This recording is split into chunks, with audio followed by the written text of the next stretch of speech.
Welcome to Politics Done Right. I am your host, Egberto Williams. This is the progressive program that will take the mystery out of politics. This is the program that will encourage you to make sure government becomes we the people. Whether you are liberal, conservative, or otherwise, you get to air your point of view. Remember, you can also send me a tweet to EGBERTOWILLIES.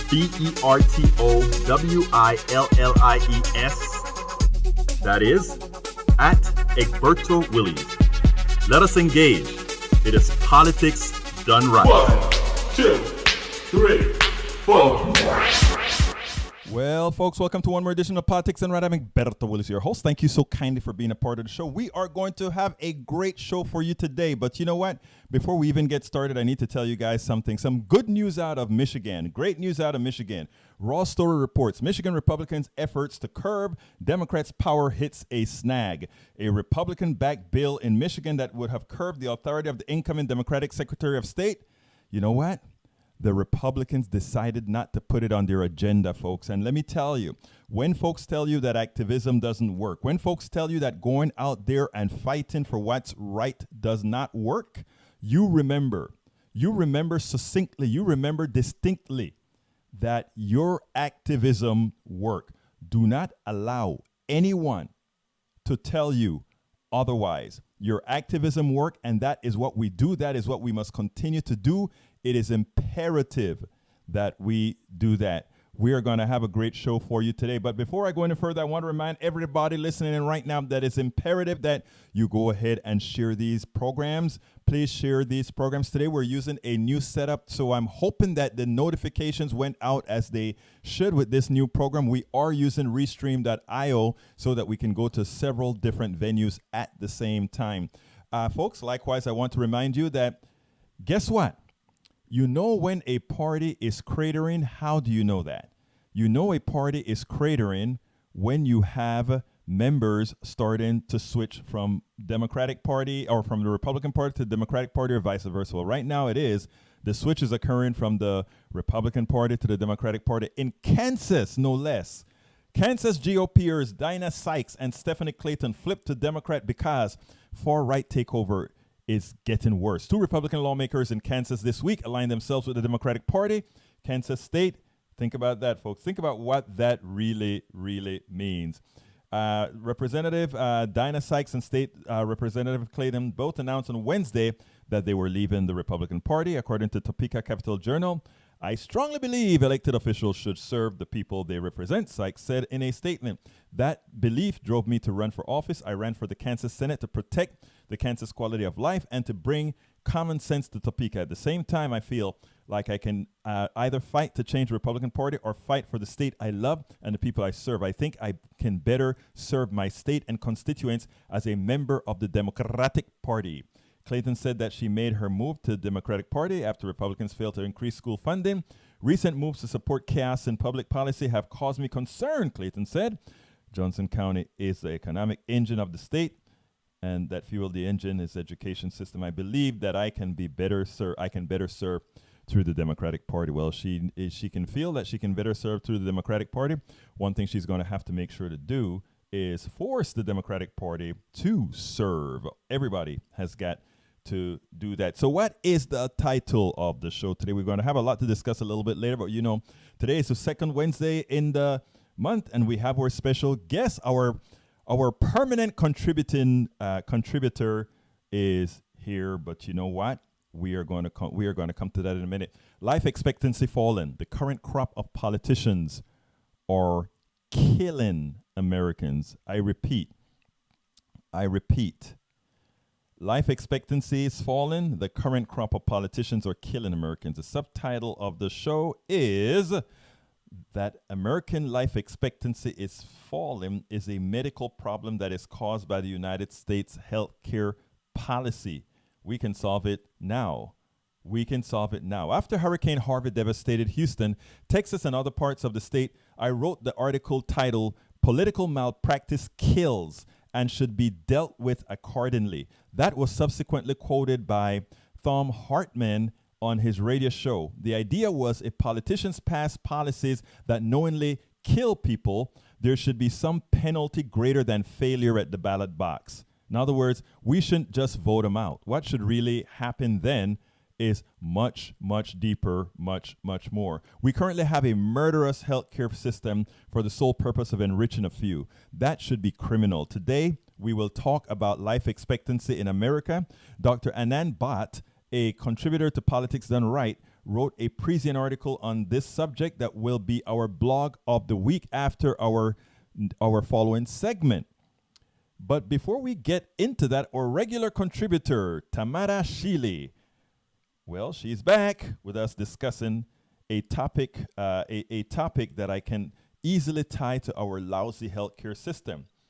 The topic we're going to talk about, and this is how I framed it, but I imagine she'll frame it in her own way.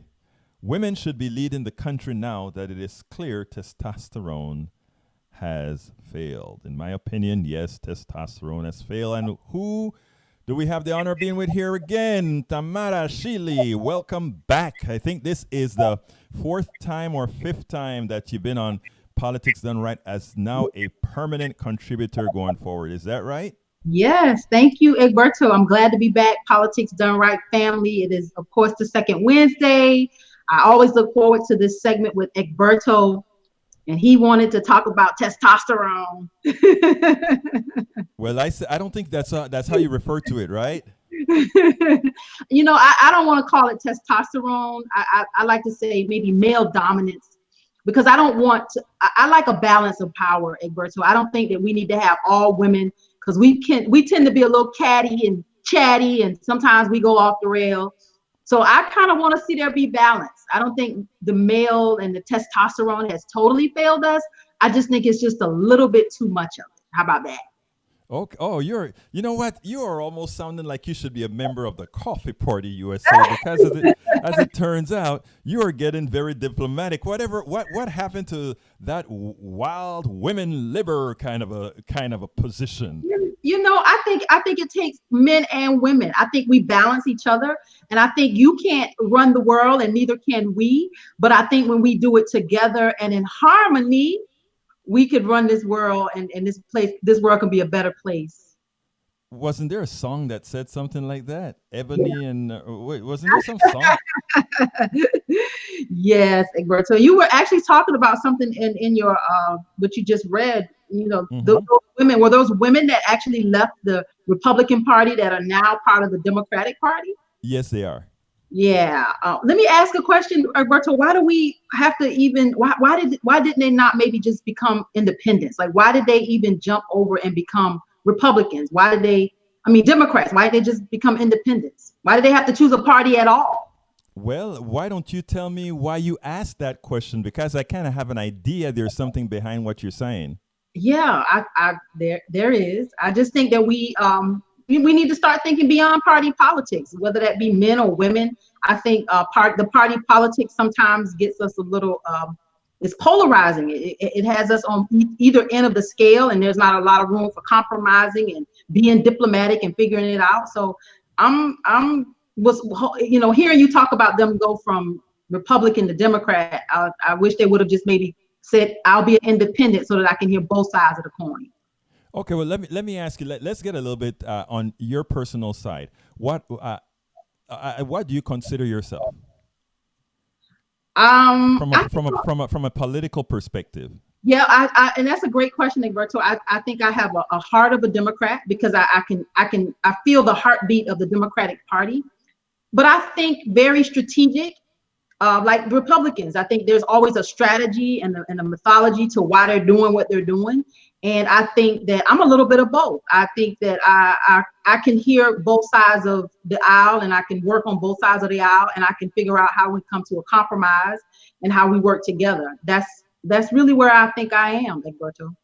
Okay, so in other words, I think you're saying, when you say you have a Democratic heart, I think you're actually saying you support your values, but you want to be independent. And I think I think that is where a lot of Americans are. I mean, I've always said they're progressives, and they want progressive values, but they don't want necessarily to be tied to the parties. And I think I hang with a whole lot of millennials. I find that I find it a lot more enlightening to hang with millennials now than to hang with my generation, old Gen X or young baby boomers. I like to claim old Gen X as opposed to a young baby boomer.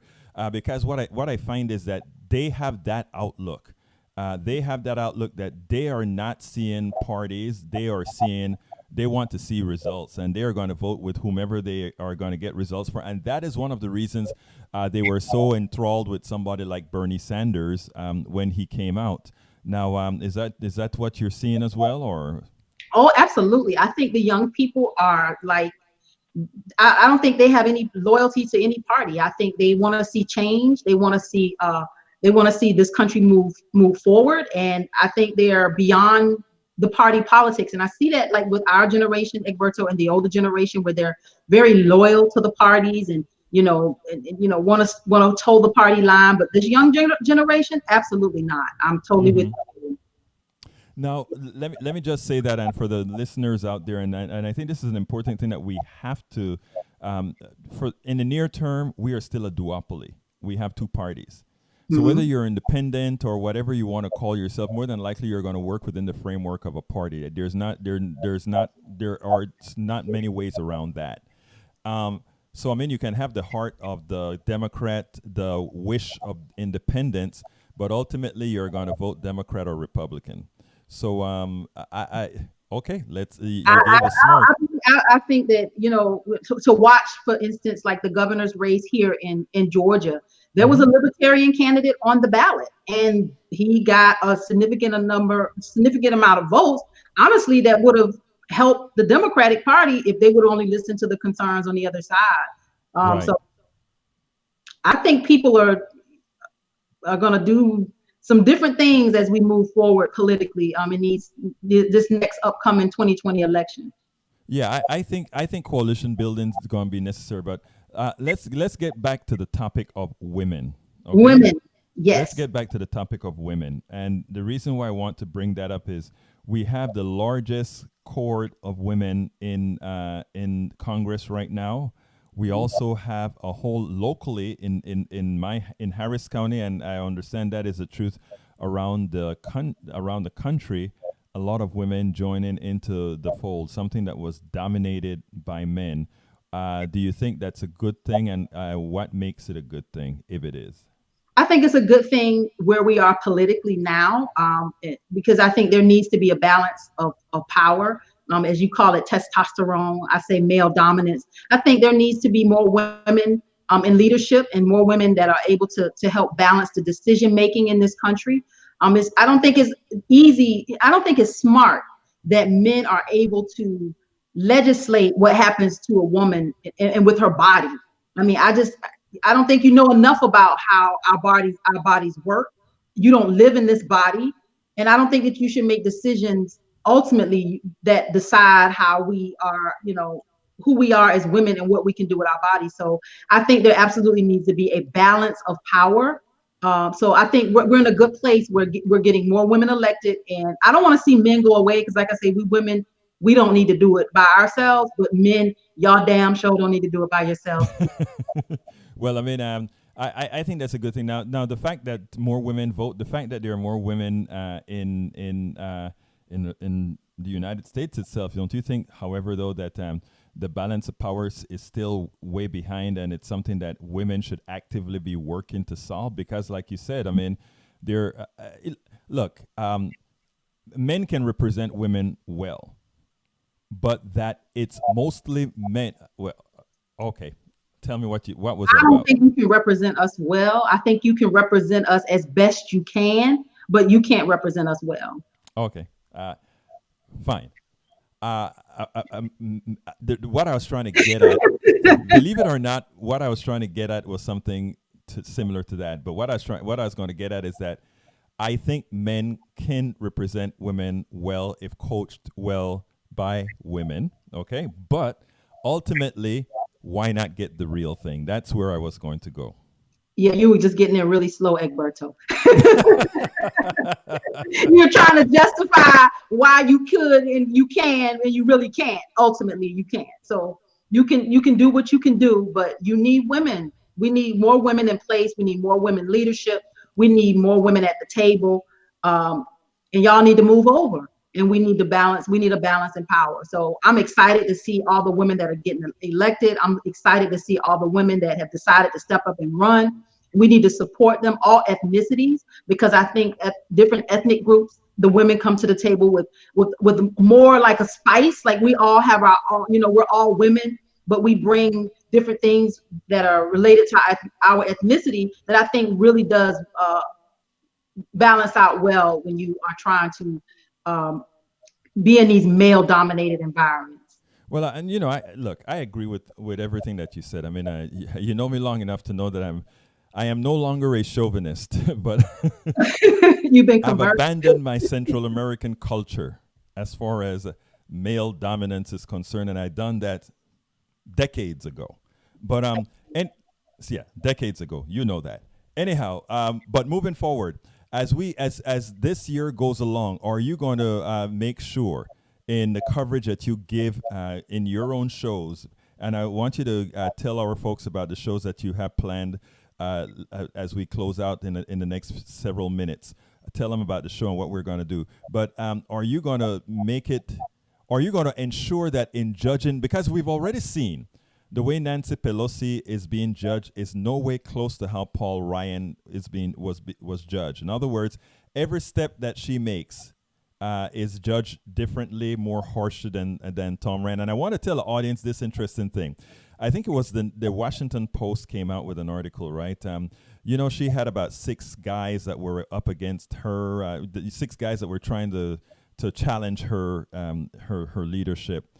And the way the Post described it was like a mutiny was on, to not get her elected or something to that effect. And when they showed the same thing when the Freedom Caucus had an issue, which is much larger contingent against Paul Ryan. Oh, he had a minor skirmish with his people. Two different ways they cover. They cover women more harshly than they cover men when it comes to politics. Are you intent on ensuring that you call those out in these programs that you're going to be doing going forward? Oh, absolutely. And I think, you know better than I do, Egberto, that it's whoever's writing the narrative gets to tell the story. And I think when we tell our stories, we'll tell our stories from a totally different perspective. And we'll give her and give any other woman an opportunity to be heard in spaces that, they're going to make you look like you're the bad person when you're not. So, yeah, I definitely look forward to our broadcast. So I do a couple things.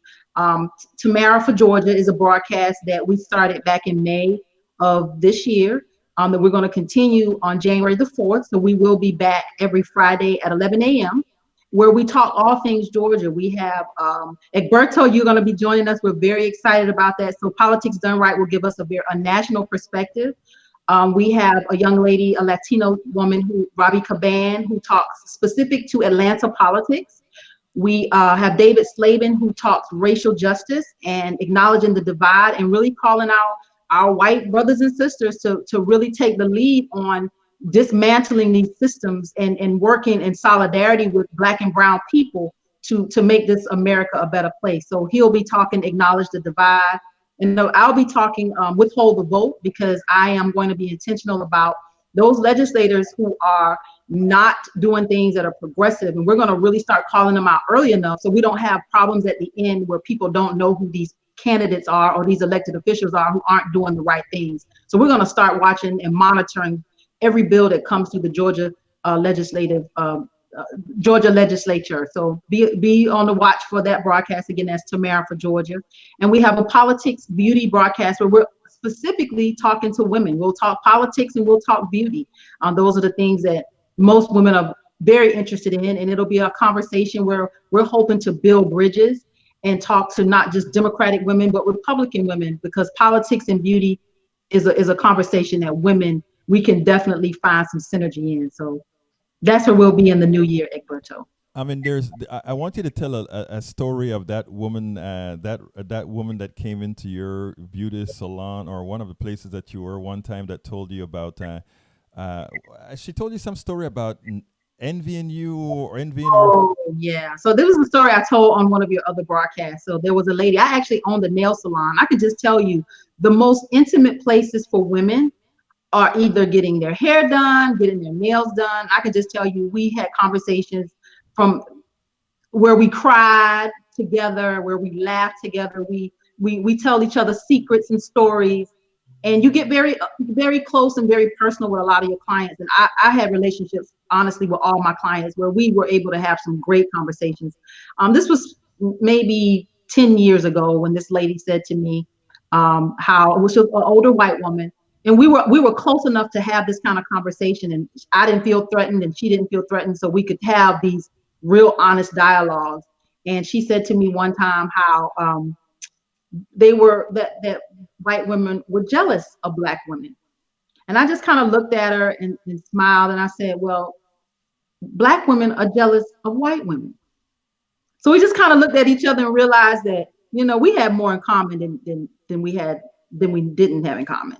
And I told her how, we as Black women wish that we could be home with our children and, be wives and be mothers and not have to worry about the day-to-day things, paying bills. And her thing was, well, y'all are so strong. And I'm like, we don't want to be mommy and daddy, and we don't want to be. We have to be. The America has dictated that this is how we have to be because we don't have men in our households, and we do have struggling communities. So it was so much energy, and it was such a great conversation. But we realized that as women, we have to support each other. So I look forward, Egberto, in the new year to talking to more women and having these honest dialogues and getting beyond these barriers, because we as women have more in common than we know. One of the reasons I asked you to tell that story again, right? Because that story hit me for one reason. It is so important, and I like the other project that you have where you go around with that older white guy throughout Georgia, and you have these communiques and communications with people, because I think because of the honesty in which those subjects are discussed. I always said if we could rip the scab off and finally get the cut healed, things would be much better. And I like that you've taken that by the horns with the project that you're doing. And wherever I can come in, whenever you tell me to come and say a word or two, I'll be honored to do that. Because like I told you, I think that mantra that you picked up and started working with it, it's an important thing. I hope more people would pick up on doing that, because that is really what we need. Folks, openly talking, not fearful. And I wanted you to bring that story in because that woman had enough trust in you. You had enough trust in her that you could have a real conversation. And when you have those types of conversations, that is when change gets made. Mm-hmm. And you know what? I'm so encouraged and I'm so excited about what's going to happen in the new year and years to come. I know that this Trump administration was divisive and it's ugly, and it's been probably the worst thing that has happened to us as a nation. Well, I won't say that. Let me back up. One of the worst things that has happened to us as a nation. But I can tell you that I'm hopeful that what I'm seeing come out of this is a different level of communication, a different level of understanding.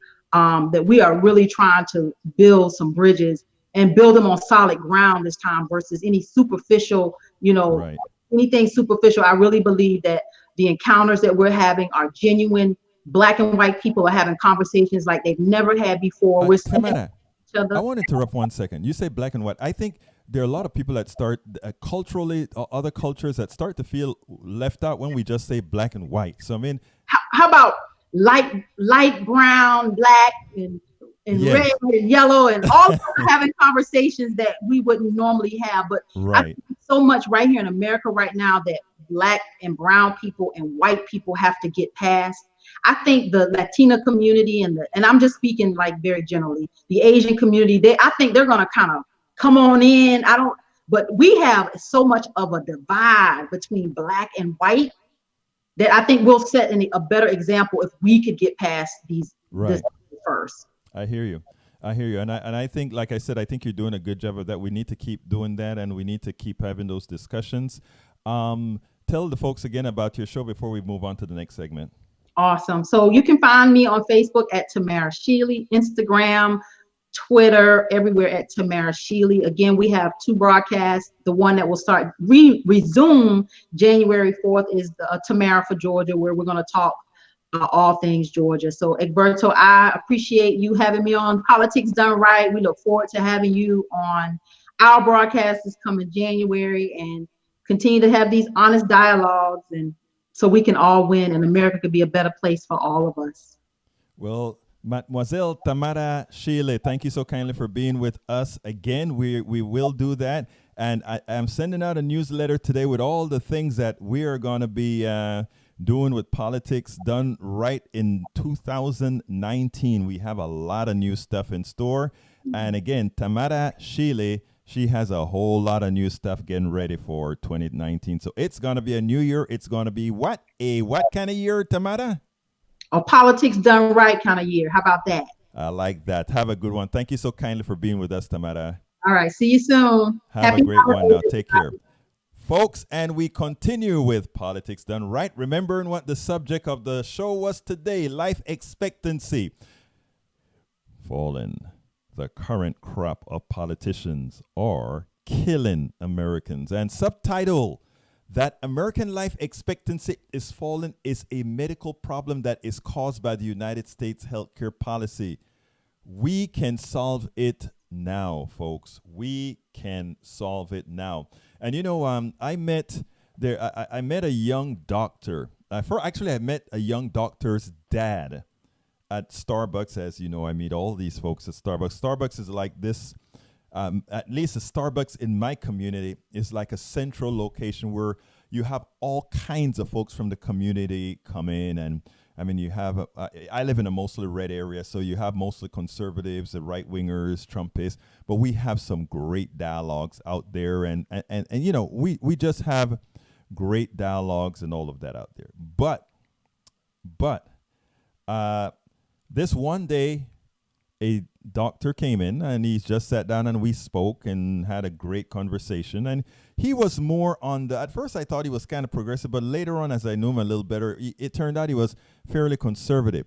But after we had a long discussion and he left, he called his son and he said, "Oh, I met this guy, you know, he's here in Panama, here in Kingwood, Egberto. He's a guy from Panama, and he was talking about this and that." And I think what he was trying to tell his son is like, you know, he kind of thinks like you. But anyhow, when he gave the son my name, the son said, "Oh, I listened to that guy on KPFT. That's the radio station that I'm on in Houston, in Montrose, in Houston, Texas, 90.1 FM KPFT, 100,000 watt station, big station." Anyhow, so he said that he listens to me there, and after, it was like a small world. He was in I believe at that time, Ohio. And we finally met, and he came to Houston for Thanksgiving. We did a show together where he spoke about several issues, about medical issues. And then a couple days later, I met his wife, and the three of us went out to have some coffee and beignets. And I mean, it was great. His wife is simply she is one of the most progressive activists I've met. That's really, you know, that's really on fire. Anyhow, they've decided to start contributing to Politics Done Right because, like I said, these are millennials and in the mid-30s or so, low mid-30s. These guys are really into solving the part that they're interested in is the medical sector. One is a doctor, one is a dentist. And they are all in with Medicare for All. They're all in solving our medical issues. And, you know, it's great to see that because at one time I thought my sister was the only one that was really into solving these, you know, as a doctor, seriously looking at these issues, right? But anyhow, every so often he sends me a paper. And today or yesterday he sent me one titled The Fall in Life Expectancy is a Fall in Expectations. And I figured, you know what? It is one that we need to read. So, you know what time it is? It's time for the weekly blog post. Okay, and here it is, my friends. Here it is. The Fall in Life Expectancy is a Fall in Expectations by Anand Bhat. That's his name. America's life expectancy has fallen for the third year in a row. The Centers for Disease Control and Prevention has reported that life expectancy fell in 2015, 2016, and 2017. That is 2 years of President Obama's time in office and 1 year of President Trump's time in office. This is a bipartisan crisis. It is a crisis. This is an indictment of our political, media, and healthcare systems. People are dying who shouldn't be dying. This simple fact should be repeated in the news day in a day out. Local reporting and national media outlets should be targeting and following up on the hot spots of this crisis. Absent a civil war or the AIDS pandemic in Africa, this has not been seen in international health. The last time life expectancy fell in the United States, it was 1993 during the height of the HIV epidemic. That decline lasted a single year. 3 years in a row of declining American life expectancy has not occurred since World War I. Only honest, independent criticism will fix this problem after a cold, hard look at the facts. We cannot treat unless we diagnose. We cannot treat unless we diagnose. Since 2000, suicide has risen 18% in the United States, while it has fallen 29% across the rest of the world, according to The Economist. The suicide rate, 13.4 per 100,000 people, was below the world average, and now it is above the world average. It is now inching towards the high but declining rate of Japan, a nation once famous for seppuku suicide rituals among samurais. But much of this is due to much laxer gun laws in the United States and other nations, since firearms are a common method of reducing suicide. Australia famously saw a large drop in murders when it passed gun control laws in the 1990s, but the effect on suicides was even larger.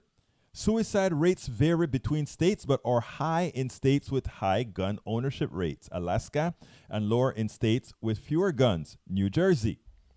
But the gun issue would be misleading in the American context, as the percentage of households holding or owning guns has been declining, at least stagnant, since 1990s. The rise in gun sales is going to existing gun owners, more guns in fewer households, not to families who never own guns in general. What instead is occurring are deaths of despair. And that is the thing. That is the essence. What instead is occurring are deaths of despair, as Nobel Prize winning Princeton economist Angus Deaton said. The rising gap between rich, poor, and middle class is also killing people on a grand scale, according to the Dr. Michael Mamet at University College London. Inequality is bad for your health. Again, inequality is bad for your health. The striking increase in death rates in the United States is driven by whites without college degrees. One would first think that this is related to the opiate crisis of the last few years, and one would be partially right. However, drug, alcohol, and suicide deaths have been rising since approximately 1990. It is thought to be linked to the lack of steady, well-paying jobs, which began to disappear for the high school educated in the 1990s. The increase in the Hispanic population, which paradoxically has lower mortality rates than whites, may have masked these life expectancy declines because they live 3 years longer than non-Hispanic whites. The closest international analogy to the United States is the former communist bloc nations of Eastern Europe and Russia in the 1990s. What company to keep? The economic collapse of Russia after the fall of the Soviet Union led to millions losing their guaranteed jobs for life. The government privatized state-owned companies and cut back massively on the public health system. Joblessness skyrocketed, and suicides and alcohol abuse did too. Male life expectancy fell almost to a decade to 57 years, almost a decade to 57 years. Life expectancy of men to 57 years, I'd be dead. People stopped having children too. Obviously, the health and economic situation are not nearly as dire in the United States today, but there are parallels such as the dramatic drop in young people having children since the recession. Companies who provide jobs for life, such as General Motors and IBM, with generous pensions benefits did not go out of business like in Russia, but began to end those guarantees for new employees while downsizing the overall head count. Public spending cuts supervised by the International Monetary Fund increased tuberculosis deaths in Eastern Europe. American budget austerity has likewise contributed to the dramatic increase in STDs, including gonorrhea and syphilis, after reaching record lows. At the end of the day, the blame for the 3-year fall in American life expectancy, despite the increase in the percentage of people with health insurance, points to the importance of the social determinants of health. A healthcare system focused completely on health insurance payment models than actual people's health is a product of a political system focused completely on campaign profits that actual voters' social, job, and health needs. America's politics is actually making you sick. I love that phrase. American politics is actually making you sick. I want you to absorb that. When we say American politics is making you sick, that is not hyperbole, my friends. Not at all. That is not hyperbole. That is not saying we don't know what we're talking about. That is a statistical fact. And the question that we have to ask ourselves is, how are we going to solve that problem? How are we going to make that problem go away? Can we make that problem go away? And you know what? I have no doubt. I have no doubt that given the right circumstances, given the right criterias, that is exactly what we have to do to make the problem go away. And we have answers right now. I want everybody that's listening to look up HR 676. I heard, in writing about Medicare for All on different channels, both on Daily Kos, on Coffee Party USA, at Democratic Underground, and on all these places, I hear all the time a slogan: we're tired of just, I'm coming to your phone in a minute. If you want to talk person on the phone, please push the button 1 so that I can know that you actually want to talk. So press 1 if you want to talk for the person on the phone. Anyhow, I've heard on all these different places, Medicare for all, Medicare for all, Medicare for all is just a slogan. I want all those people saying that to go look up HR 676. HR 676. Let me go to the caller. Caller from 209. Come on in. You're hot. Hello. Yes. Let's go back to the 90s and the jobs where technology started getting all of these jobs just started disappearing. Mm-hmm. Jobs that we trained for in high school and college at that time no longer exist. Right. And while they phased these jobs out, they didn't replace these jobs. So here these people are back in the workforce with no skills. And inadvertently, yes, this mess is created by these politicians that are in the pockets of the corporations. Absolutely. So let me tell you something else, ma'am. I'm not against automation. I'm not against all these robots, all these great things. But we have to all partake of the efficiencies that get created. And what that means is, guess what? If it turns out that efficiency grows and robots take over the work of human beings, etc., what is the next option? Reduce the work week. Reduce the amount of hours we call the standard work week and employ more people. So more people stay in their employment base, but at the same time, they work less. They spend more time with family, and our standard of living goes up. Isn't that how it should work? But right now, what happens? What is your name, ma'am? Sally. Sally, what happens right now is as efficiency goes up, the engineers and the mechanics and all those guys, they build robots, and when they're done building robots, a lot of folks aren't needed anymore, so they're without a job, right? And the only people that got to take advantage of the spoils, that increased efficiency, meaning now, since we don't have to pay health care, since we don't have to pay a salary to all these folks, just the price of the robot, that extra money goes directly to a whole bunch of shareholders, right? And you have to ask yourself if that is fair. People say, well, they invested. Well, where did the aggregate knowledge come to build the robots? Where did the resources come from for the metal that's in the robots, for the technology in the robot? It came from us all. We paid for all of that, or we were anointed with that for the fact that we are Americans living in the United States. Wouldn't you agree? Yes. Well, I think that the current state of our country proves that capitalism doesn't work. Exactly. It's interesting that I get a caller who gets it who gets it and's not scared to say that capitalism doesn't work, because many people, because of how we were conditioned, are scared to ever make a statement like that, Sally. Well, I'm a living proof capitalism doesn't work. Explain. Working for a person. Why don't you explain to me why you say you're a living proof?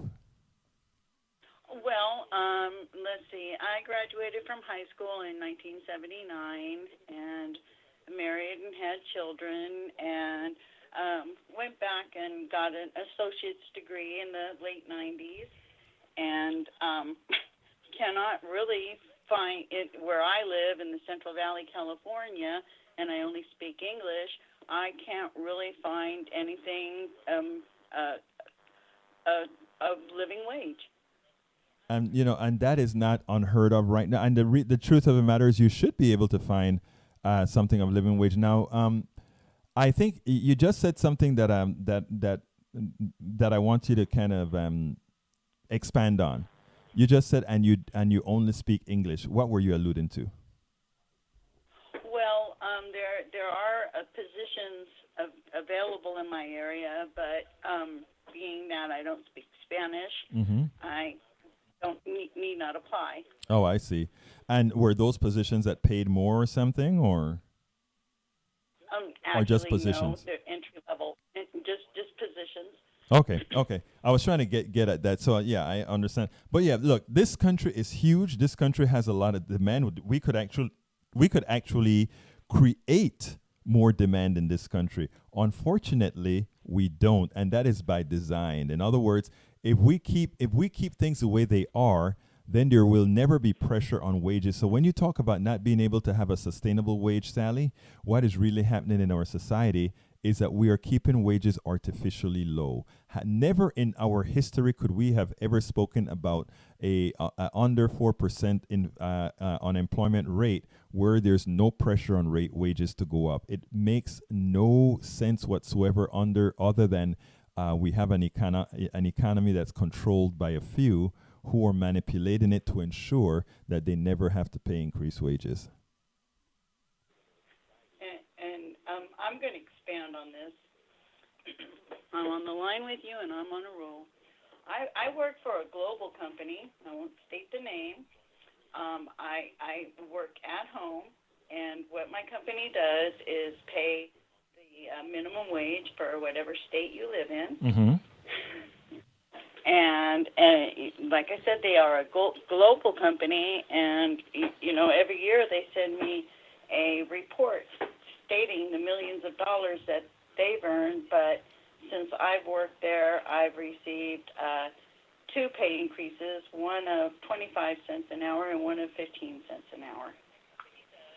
and this is since 2005. Since 2005, you've gotten a 40 cents increase? Yes. 40? Yes, 40 cents. Let me ask you another question. Do you have any idea the kind of increases received by the executives in that company? Oh, no, no. They won't say, would they? No. Yeah. Well, I mean, that is the type of system that we have now. Folks, this is a call-in show. Thank you, Sally, for calling. 646-716-5812. Again, that number is 646-716-5812. Sally, where are you listening to us? On Blog Talk Radio, or are you on one of the other networks? I'm on Facebook Live right now. Oh, you're on Facebook Live right now. Well, look, thank you for calling. Is there anything else that you'd like to add to what you had to say, Sally? No, I think I've said enough. Thanks, and you have a great day. You have a great day, and thank you so kindly for calling, Sally. And I tell you what, one of the things that we do here is attempt to inform and having you come on and make the statements that you've made. I can guarantee that what you've done is embolden others that would have been otherwise fearful to say some of the things that you've said. So thank you so kindly for calling.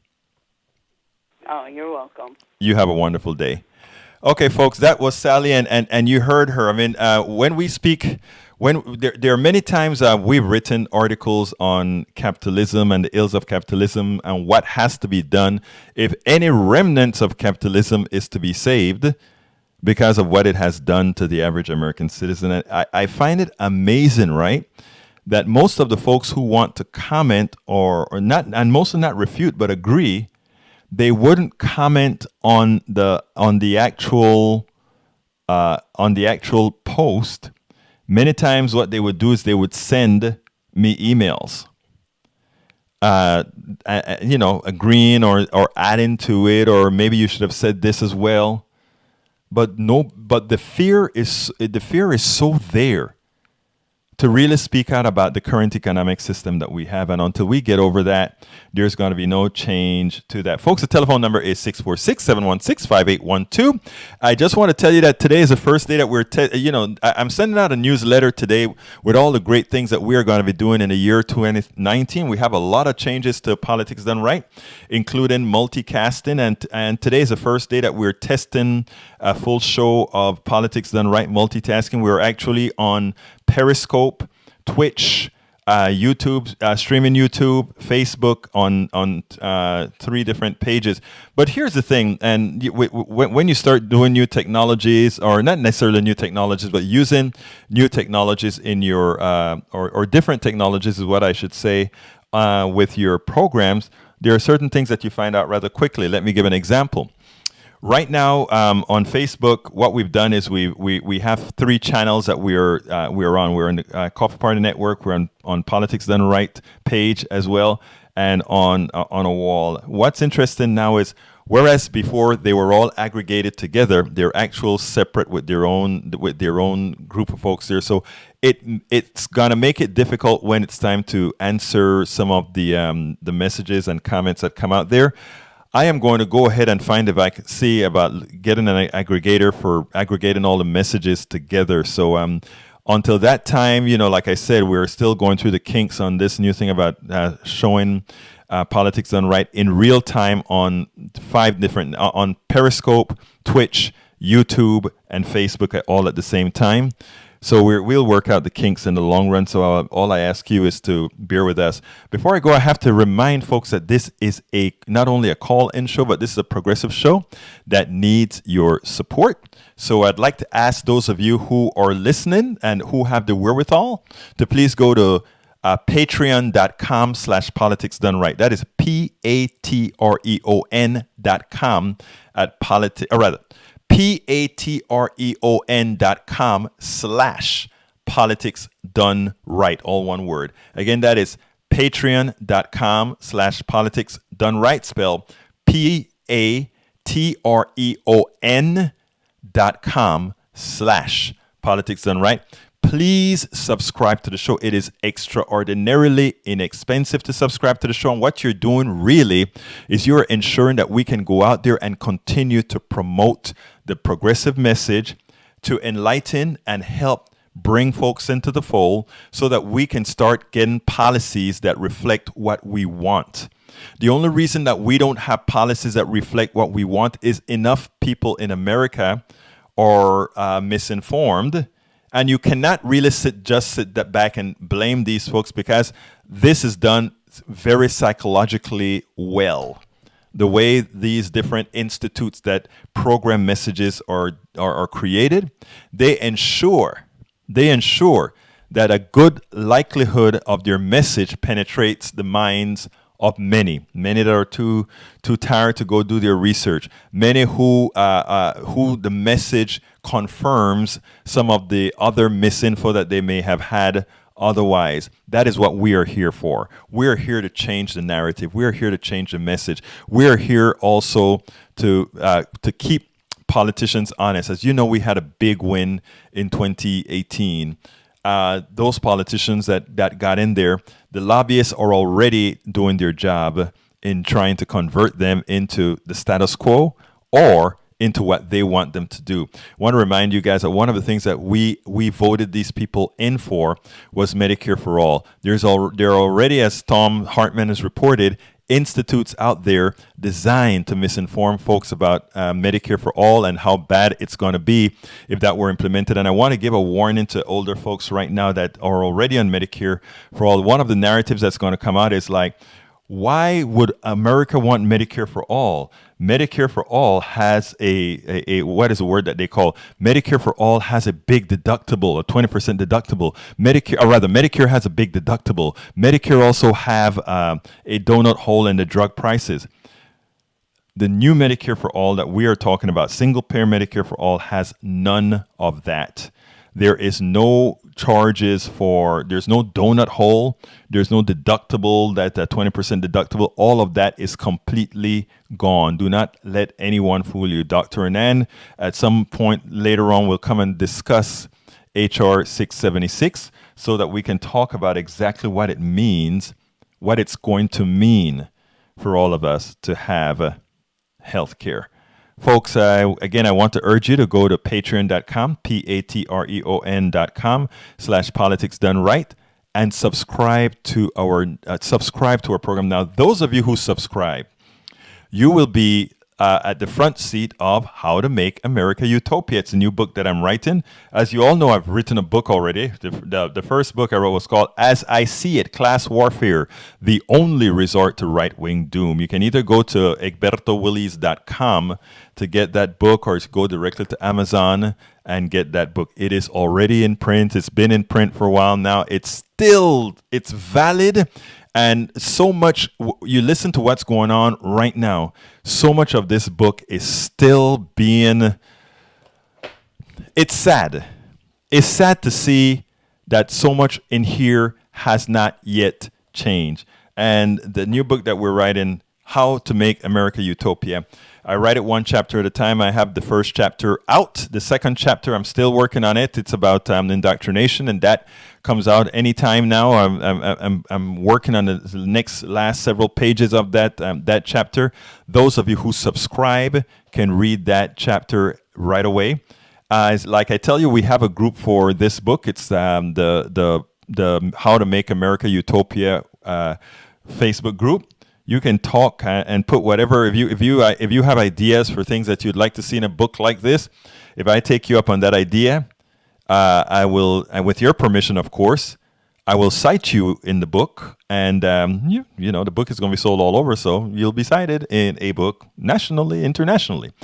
But again, this is just a token of appreciation for those of you who decide to support Politics Done Right, support independent, progressive media, because we cannot depend on the mainstream media to be 100% objective. Why?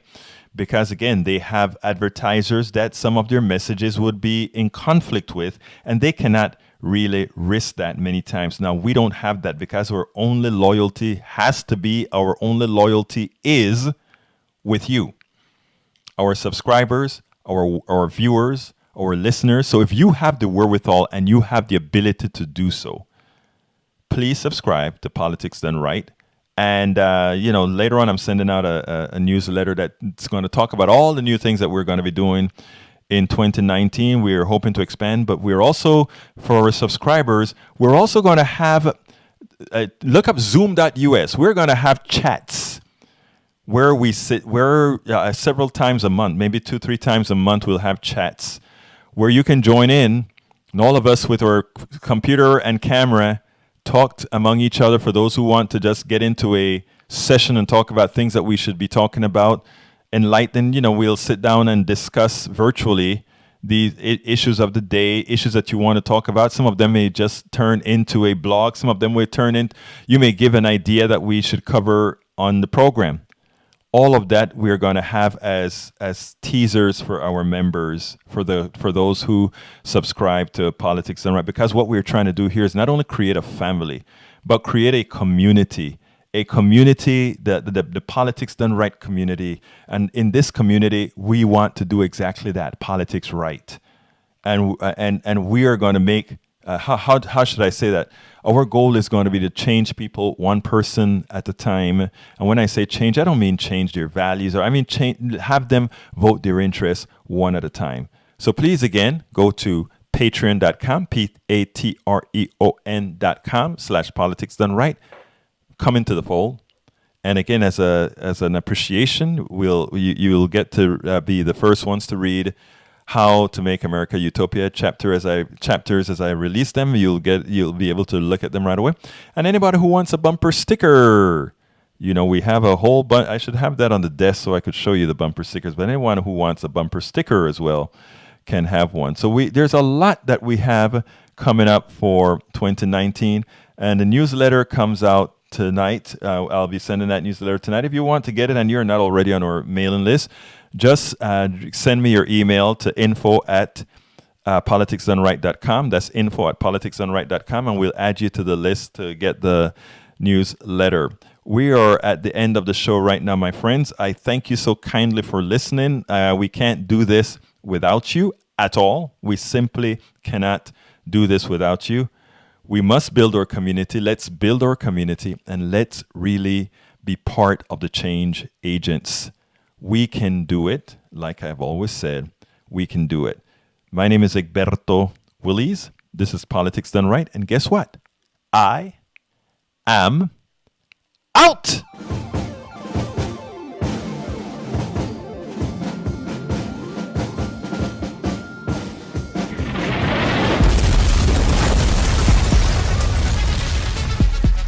Welcome to Politics Done Right. I am your host, Egberto Willies. This is the progressive program that will take the mystery out of politics. This is the program that will encourage you to make sure government becomes we the people. Whether you are liberal, conservative, or otherwise, you get to air your point of view. Remember, you can also send me a tweet to EGBERTOWILLIES. That is at Egberto Willies. Let us engage. It is Politics Done Right. 1, 2, 3, 4.